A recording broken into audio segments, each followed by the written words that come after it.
essentially what I'm proposing is that Thelema and humanistic psychology are talking about the same thing. The notion, do with that which should be the whole of the law, is the exact same process in humans that that the humanistic psychologists are getting at. All right, so first of all, let's look at who I am. Right? Okay, I got my master's from West Georgia, the University of West Georgia in Carrollton, and I think it's important to point that out because the University of West Georgia is the only humanistically oriented psychology department on the East Coast. There are a few on the West Coast, but it is very much the only one, on the East Coast, and it was started on orders of Abraham Maslow himself. Abraham Maslow is considered one of the fathers of the humanistic psychology movement. I was a member of the Salve Coagula camp in 2001. Salve Coagula is one of the OTO camps that combined to form the Dove and Serpent Oasis. Regarding my work in mental health, I've been in the working in the mental health industry since 2001. It's the only real job I've ever had, working in mental health hospitals. I started my private practice part-time in 2009 doing psychotherapy, and I am licensed by the state of Georgia as a licensed professional counselor. If that state of Georgia is proof, I guess, that I'm fit to give this talk and do therapy for people. I wrote Thelema and Humanistic Psychology. The essay that this presentation is based on, I wrote that in 2001. All right, so now we'll look at the history of humanistic psychology, and what you see here is the Maslow's hierarchy of needs in this slide. You see it everywhere. You can't take an intro to psych class without seeing Maslow's hierarchy of needs. Abraham Maslow, one of the founders of humanistic psychology.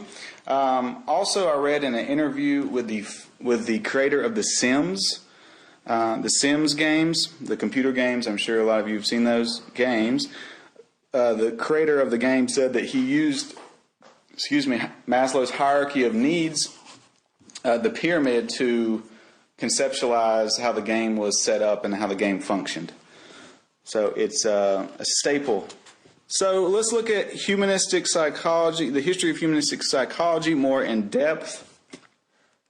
All right, so in 1961 is when Abraham Maslow wrote the book Toward a Psychology of Being. This was in 1961, and in this book he proposed humanistic psychology as the third force in psychology. The first force being psychoanalysis, the second force being behaviorism, and the third force being humanistic psychology. In 1961 is when the Journal of Humanistic Psychology came about. In 1964 is when the Old Saybrook Conference occurred. This is typically said to be the beginnings of the humanistic psychology movement, the Old Saybrook Conference, and we'll look at that on the next page. The next slide, rather. And in 1971 is when the Division 32, the Humanistic Psychology Division of the American Psychological Association, came about. I like to point out that, well, obviously this, it's official when the American Psychological Association accepts it and gives it its own division. So I like to point out that it was not considered anything fringe at the time. It wasn't a fringe movement. It was very much accepted within the mainstream. Abraham Maslow was the president of the APA for a time. Carl Rogers, another founder of humanistic psychology, was honored by the APA with awards, various things of that nature. Carl Rogers even was nominated for a Nobel Peace Prize. So these individuals were not fringe, and humanistic psychology, when it came about, was not a fringe movement. So let's move to the next slide about the history of humanistic psychology. This is specifically about the Old Saybrook Conference. This occurred in Old Saybrook, Connecticut, and it said that this conference consolidated the humanistic psychology movement. A bunch of psychologists of like mind got together at this conference, and it was really they were trying to move psychology in a different direction, because at the time the academic psychology was very much based on behaviorism. They wanted to offer a fuller characterization of what it means to be human. Some people claim that the humanistic psychology movement informed the civil rights movement, women's liberation, the anti-war movements, also the human potential movement in general. Now, at the time, behaviorism was very popular. I think the phrase to best describe this, rats and stats, they felt like the only thing that was important to study was behavior, because behavior was the only thing that truly could be measured. So that was the dominant paradigm within the academic environment, and for psychotherapy, the dominant paradigm was psychoanalysis, a Freudian view of psychotherapy. All right, so famous humanistic psychologist Abraham Maslow is typically considered to be the father of humanistic psychology movement. If Abraham Maslow is the father, then you could say Carl Rogers is the mother.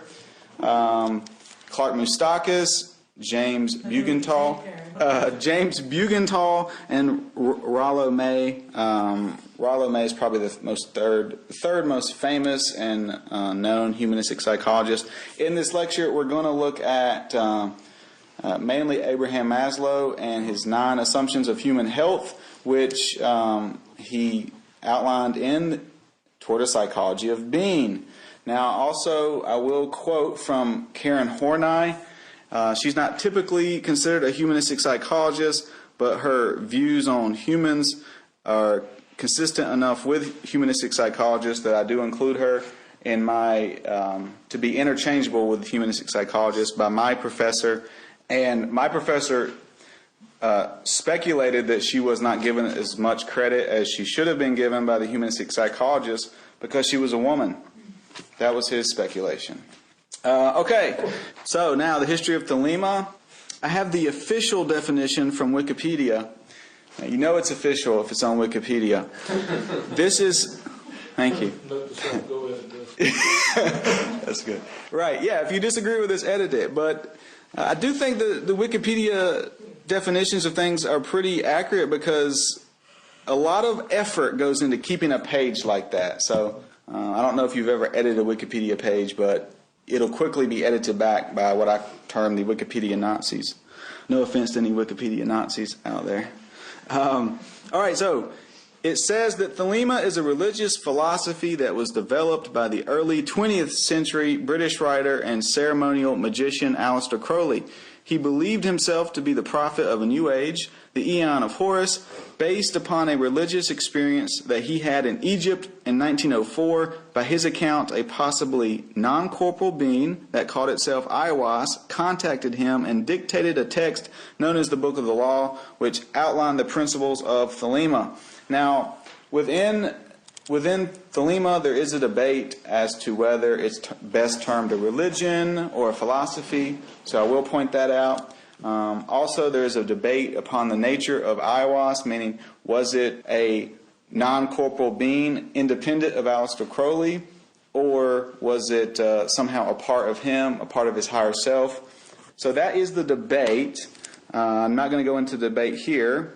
It's agreed upon that he received the book in a non-ordinary way, meaning he did not revise different drafts of the book and come upon the text of the book in a long period of time. He heard a voice for 3 consecutive days, and he wrote down what he heard. So at the very least, we can agree that he did not come upon this book like other books people write in non-ordinary ways. So at the very least, you could say it was inspired. He said that the communicating intelligence, identifying himself as Aiwass, was a messenger of the ruling hierarchy of our species. And he said, it's conceived to be a perfect transmission of the divine, freed from defects of human interference. So this last quote like I said, it can at least be agreed upon that he did not view this coming from an ordinary place. It was somehow more inspired than other books that are typically written. Here it is. Okay, so now we're going to look at the comparison of the basic principles of humanistic psychology and Thelema. Specifically with Thelema, we're going to look at the phrase, do what thou wilt should be the whole of the law, and every man and every woman is a star. And those are from the Book of the Law. And we're also going to look at Maslow's 9 assumptions of human health. I want to point out, Crowley, he started all letters with do what thou wilt should be the whole of the law, all letters, all writings. He used it as a greeting when he met people. He would say, do what thou wilt shall be the whole of the law. I want to point out that you hear a lot about the 93 current within Thelema through a new numerical. He said the new numerical value of love was 93 and will was 93. Now, what system did he use? That I'm not familiar with. Greek Kabbalah, and specifically agape for love, not as a distinct from eros. Okay, so Greek Kabbalah. All right, so through Greek Kabbalah, he came up with the numerical values of 93, love equal 93, will equal 93. That's why sometimes you now hear the 93 used in Thelemic circles as a greeting. So typically, do what thou wilt should be the whole of the law, used as a greeting, is now used as 93 has replaced that. All right. Okay, so now let's look at do what thou wilt should be the whole of the law and Maslow's first basic assumption. Now, what is this law that he's always speaking of? To me, well, as he points out, he says, it's the same law that bids stars to shine, vines to bear grapes, and water to seek its level. And he goes on to say, it was the voice of nature awakening at the dawn of the eon, as Aiwass uttered the word of the law of Thelema. So he's very clearly saying that this law is a law of nature. Now we look at Maslow and how he talks about how this law of nature manifests within humans. So humans are born into nature, so we are not apart from nature. So, of course, part of us, we have an inherent nature. And he says, we have, each of us, an essential biologically based inner nature, which is natural, intrinsic, and given.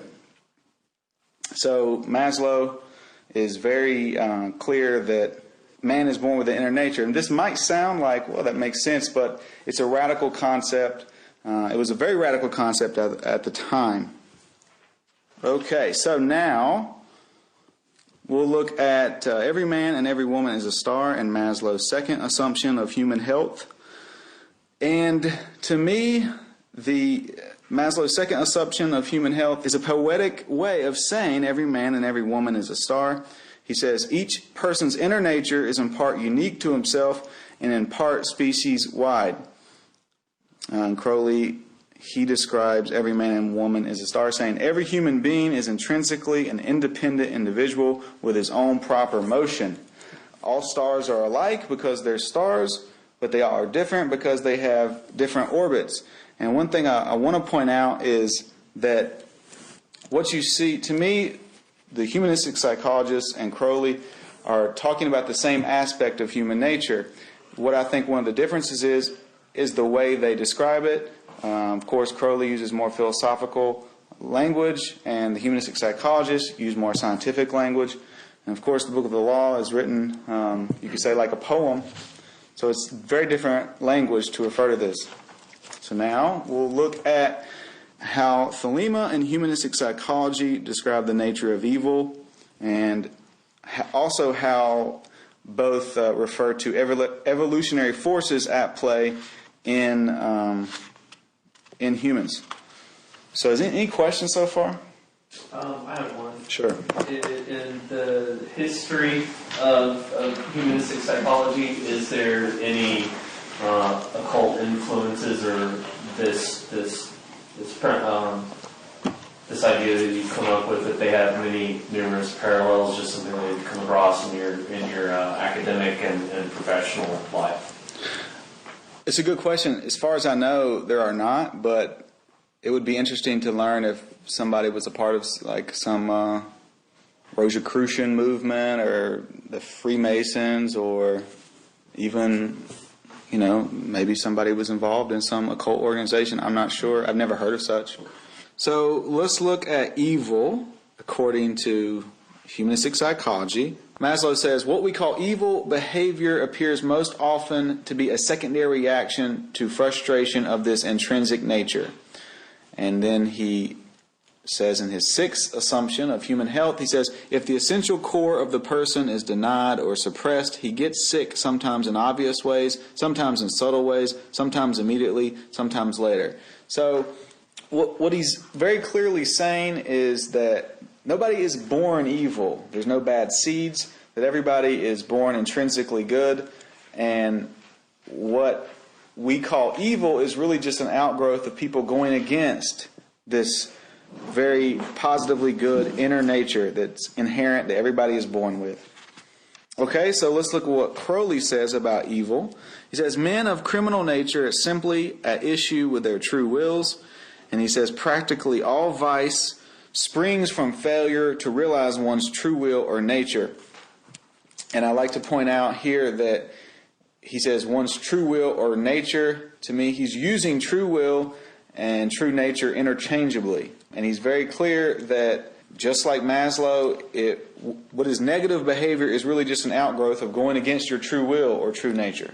I like to use this, the example that everybody is born positively good, from a very, very authoritative source, and that is the Star Wars trilogies. I think everybody knows what I'm talking about with the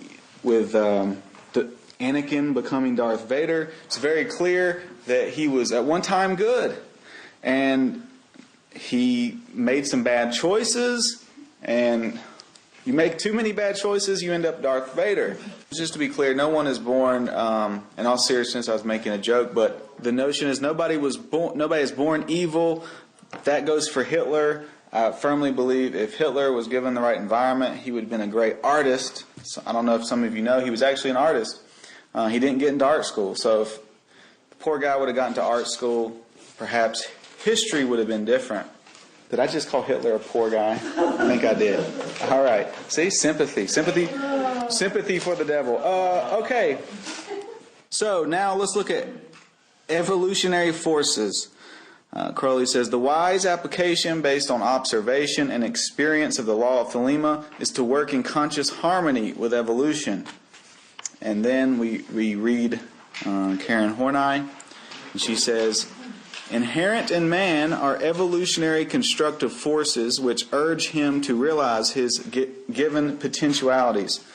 Okay, so to me this is showing that living one's true will or true nature is working in harmony with the forces of evolution themselves. And these forces of evolution themselves are actually a very positive thing. It's a very positive force. Let's move onwards to health and happiness. So according to Thelema, health is, Crowley speaks of the disastrous effects on the individual of being false to his true will or his true nature. And he says, in Magic Without Tears, he says, when we set up conflict in our own nature, our act is suicidal. He says, such interior struggle is at the base of nearly all neurosis. And his assertion that all neurosis springs from going against your inner nature is identical to how Karen Horney conceptualizes it and describes it in the book cited in this lecture. And let's read Maslow's fifth assumption. He says, since this inner nature is good, it is best to bring it out and encourage it rather than suppress it. If it is permitted to guide our life, we grow healthy, fruitful, and happy. And I want to point out, I didn't include this quote, but there's a quote from Crowley's biography where he speaks of the negative, what he terms, when he was going against his true will, he says that he got into a, quote, mess, and he ruined things for him and other people. So he was very clear when anything negative happened into his life, it was because he was not following his true will, being true to his true nature. Okay? So let's look at the critique of Freud. All right. First, let's look at what Freud actually thought. So, let's read this from Beyond the Pleasure Principle. In the theory of psychoanalysis, we have no hesitation in assuming that the course taken by mental events is automatically regulated by the pleasure principle. That is to say, that the course of those events is invariably set in motion by an unpleasurable tension, and that it takes a direction such that its final outcome coincides with a lowering of that tension, that is, with an avoidance of unpleasure or a production of pleasure. And let me try to explain this. For Freud, the mental apparatus was very much what he referred to it as an economic factor, meaning your mental apparatus is trying to release energy. So we have drives towards sex and aggression, and you're trying to release that drive, that energy, and he says that civilization exists to sublimate our drives towards sex and aggression. He says that our constant need for the constant pursuit of pleasure is at odds with civilization, and we're dammed up by civilization. We have to get that out in acceptable ways, and that's where positive things like art and science come from. And he says the price of civilization is misery, forfeit of happiness, and a sense of guilt. He also said that the goal of he had a very pessimistic view of things, you could say. And he also said that the goal of psychotherapy was to convert neurotic suffering with ordinary suffering. So this was not a very optimistic view of things, right? And that was one of the criticisms the humanistic psychologists had of the Freudian view of things. All right. So we read Karen Horney here. She says, not only did Freud not have a clear vision of constructive forces in man, he had to deny their authentic character. For his system of thought, there were only destructive and libidinal forces. Creativity for him were sublimated forms of libidinal drives. Sublimation, if you don't know, sublimation is taking a unacceptable drive and converting it into some activity that society says is acceptable. Say, for example, you have the desire to beat people up. Well, you sublimate that drive to becoming a boxer, so that's a very acceptable thing in our society, whereas beating people up randomly on the street is not so acceptable. All right, so let's see what Crowley said about Freud. He said, Freud misinterpreted life and announced the absurdity that every human being is essentially an antisocial, criminal, and insane animal. So clearly Crowley's saying the opposite is true. Freud got it wrong, saying everybody's antisocial and needs to be regulated by civilization. All right, let's look at the humanistic psychology critique of Freud. Maslow says Freud tended to pathologize everything and didn't see clearly enough the healthward possibilities in the human being. And he said Freud's picture of man was clearly unsuitable, leaving out as it did his aspirations, his godlike qualities. These critiques of Freud, to me, are essentially the same. But I do encourage you not to throw the baby Freud out with the bathwater, as it were. Maslow himself, in Toward a Psychology of Being, said first he was a psychoanalyst, second he was a behaviorist, and third he was a humanistic psychologist. So just because Freud got it wrong on the inherent nature of man, I think we need to just push him aside. He was the first to scientifically, quote, discover the unconscious. He was the first to discover talk therapy, meaning you got better by talking to someone.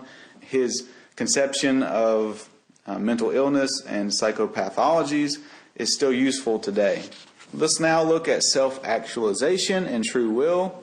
What I'm proposing is self-actualization, what humanistic psychologists refer to as self-actualization, and living one's true will are the same thing, referring to the same process.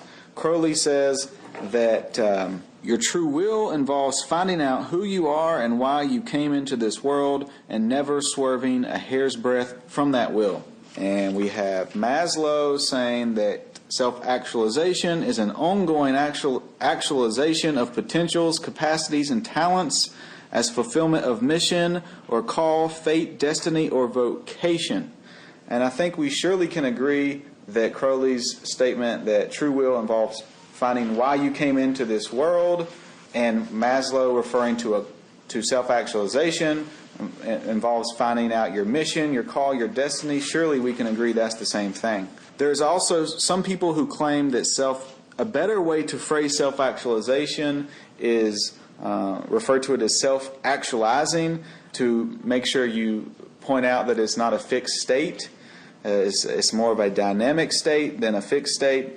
And there's also in the essay that I originally wrote for this, I do go into how Crowley and Maslow both refer to self-actualization and living your true will in dynamic. It's a dynamic process. So they both use very similar language to describe that. You may be wondering why I did not talk about love is the law, love under will. It's simply because I just have not taken the time and energy to dissect how humanistic psychologists and how Crowley talk about love. I just haven't taken the time to compare and contrast those two aspects. Now, love is the law, love under will is what goes along with do what thou wilt should be the whole of the law. Love is the law, love under will is how Crowley, he closed all of his correspondences. So definitely me leaving out love is the law, love under will is leaving out half of the equation. Perhaps you could say I would imagine that they are very similar in how Crowley explains love and how the humanistic psychologists explain love. I would imagine they're very similar. Rollo May wrote a book called Love and Will, for example, but I just haven't had the time or energy to go into it. All right. Also, you may be asking about what they thought about children and child-rearing practices, perhaps. Crowley's thoughts on child-rearing practices are very similar to Carl Rogers' theories on child-rearing practices. Carl Rogers, as I said, was one of the founders of humanistic psychology. This is in one version of the essays I've written on this subject. Crowley describes it as child-rearing is more of a bringing out of a child's inner nature as opposed to stuffing down information. This is very consistent with Rogers' thought on education. Rogers was all about trying to bring about an inner nature as opposed to stuffing in education. He talks about a class he taught in one of his books where he did not teach, he just set up an environment, did not present information, and he speaks about this in his book about why that was beneficial. So he was all about trying to bring this true inner nature out. Miscellaneous similarities. I think this is a fun part of this presentation. Rogers and Crowley were both most probably involved in some type of intelligence work.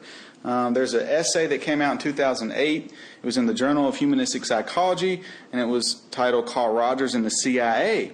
And it turns out Carl Rogers was actually funded by the CIA in some regards, and this essay speculated that he perhaps was a part, the public front, the public arm of what we now term as the MK Ultra experiments. This essay speculates on how much he knew about the MK Ultra experiments. The MK Ultra experiments, if you're not familiar, were supposedly that the CIA was involved in some form of study about mind control and how to create, like sleeper agents, that sort of thing. So this essay talks about his work, and what this essay proposes is that Carl Rogers was actually, his work with schizophrenics was funded by the CIA, and the CIA was actually trying to develop better interrogation techniques. So that's why they wanted Carl Rogers to work with schizophrenics. What's interesting is that this research he did with schizophrenics was very integral to his the development of his method of psychotherapy, and it's actually referred to, after this experiment, it's referred to as the post-Wisconsin period because his approach changed. And apparently this was funded by the CIA. Now this essay speculates that he didn't find any moral objection to this because at the time there was no negative notions about the CIA at the time. It was at the height of the Cold War, and it was very much a respected thing to help out the CIA.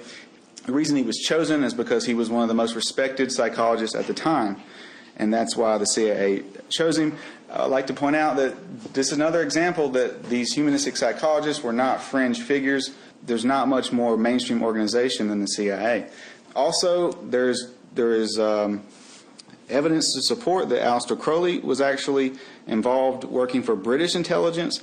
There is a book out now called The Secret Agent 666, which discusses this. Originally, this theory was presented in an essay in an intelligence journal, and supposedly the guy got a bunch of evidence. Other people started emailing him tales and further evidence about this, and he turned it into a big book. So, right, you're saying V for victory? Right. Invitation of top I guess to surmise it quickly, Crowley was offering help in ways of going and screwing with the occult-obsessed Nazis. Right. That, yeah. In World War II, certainly. And this book claims that he was involved throughout, and that a lot of his work in other countries, going to do occult matters in various countries, was partly used as a front for his intelligence work. Very fascinating. What they were saying was the V for victory was introduced by Crowley. It was actually a magical gesture. It's the sign of Typhon that can defeat the silver power of the swastika. Yeah, like the LDX one. Yeah. And the thumbs up apparently was his. He introduced that as well. He was loyal to the crown throughout. All right, so some more miscellaneous similarities. Both have bad reputations, I must say. The reputation of humanistic psychology, there is a reputation out there that it is just a license to just do what you want, do what feels good, doesn't matter, no discipline, just do whatever. There's this notion that, it's just a bunch of hot tubs and crystal gazing and that sort of thing without any academic rigor. I've not seen one crystal or hot tub. I mean, I have, but not. Cheated, dude. But I mean, We'll take you out later. but Treat you nice. thank you. I mean, not within the humanistic umbrella. So they have bad reputations, both, and of course, with Crowley and Thelema, there's a bad reputation. He was thought, there was a media rumor he was the wickedest man in the world. That was a headline in the newspapers of the day. So, and of course, perhaps he's satanic or something to this effect. So they both have bad reputations. I do believe the criticisms are based on a superficial knowledge and a superficial reading of the text. It amazes me that people criticize humanistic psychology and literally they just haven't read it. That fact that people do that, I could rant for another hour on that. I don't know why people do that, but it's based on a superficial knowledge and a misreading of the text that you find a lot of the criticism of humanistic psychology. Also, I think some of the similarities, I must admit, some of the negative criticisms of humanistic psychology and Thelema are because of our own fault, you could say, that perhaps some of the behavior encouraged a misreading of the text on both sides, encouraged indulgences and led to these bad reputations. So the people who got the hot tubs, they read wrong, is what I'm saying. Also, though, I do think that part of the bad reputations are in part related to what reminds me of this process is the quote from the Gnostic Mass. It says, "Thou dove that mankind deifiest." I don't know, it just seems that there is a tendency of society to take what's pure and good and bastardize it. So I think perhaps they're in good company when they're criticized by the profane masses, you could say.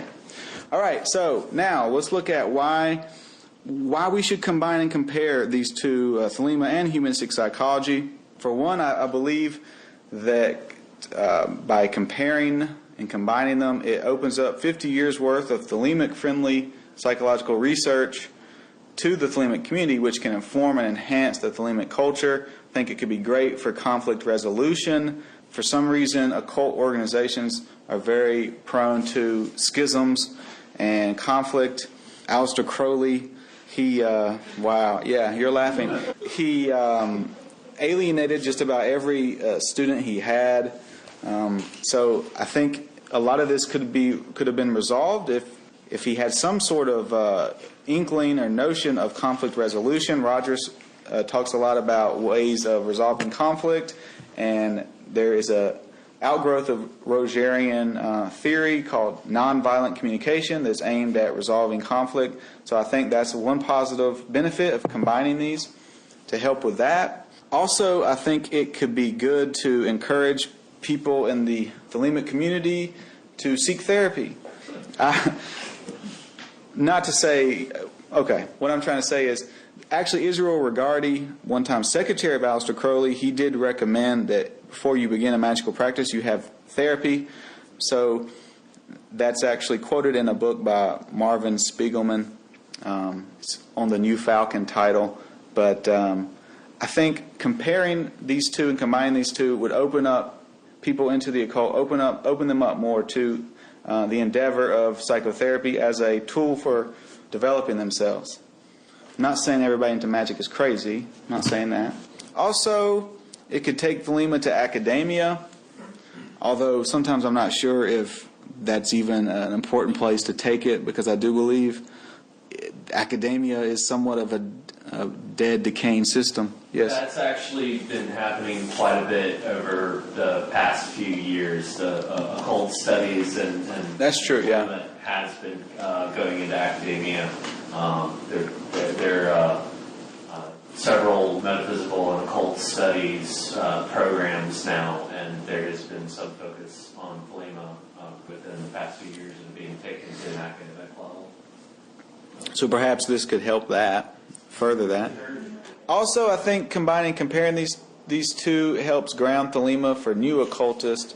When you first get into Crowley and Thelema and magic and the occult, it's very confusing. There's a lot of terms. There's Nuit, there's Hadith, there's Raharquit, there's the lesser banishing ritual, there's the hexagram. I mean, there's just tons and tons. So I think this helps ground new occultists to what Crowley thought was a very important thing.